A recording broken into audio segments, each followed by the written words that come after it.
اهلا وسهلا بكم. اتكلمنا عن حاجات كتيره جدا جدا جدا مهمه، واتحدى ان انت كنت تعرفها، ودي حاجه مهمه جدا ان انت تعرفها. طيب، نيجي بقى على اهم حاجه، مراحل التطور. انا عايز اتطور، اعمل ايه؟ بكل سهوله انا بقول لك ان انت هتتعلم الاساسيات في كل حاجه. تاني حاجه، فهم العميل واحتياجاته، اللي هو اللي انا قلت لك، سواء كان فيها A B C على حسب. طيب، الخمس خطوات دول برضو منهم ايه الهدف من المشروع؟ الهدف من المشروع اللي انت بتستلمه، البروجكت ذات نفسه بتاع الكلاينت، هو هدفه ايه؟ فاهم؟ هدفه مبيعات، هدفه زيادة الوعي للنشاط او العلامة التجارية، ادارة الصفحات، سواء كانت البيج دي A او B او C على حسب الكلاينت والقدرة الشرائية، وانت بتستهدف مين بالظبط.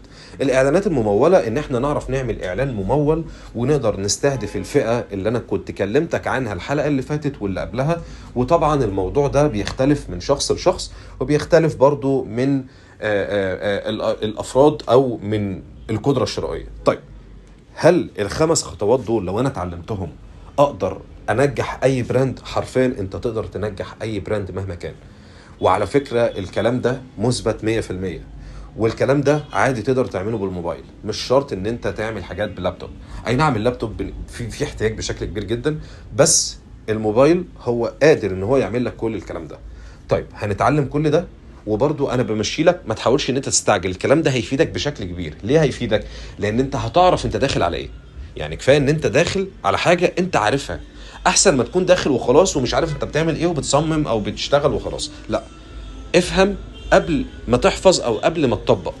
تمام كده؟ انت فهمت؟ تمام. لو ما فهمتش كلم الدعم الفني وهو هيفهمك تاني وتالت ورابع، ما تقلقش.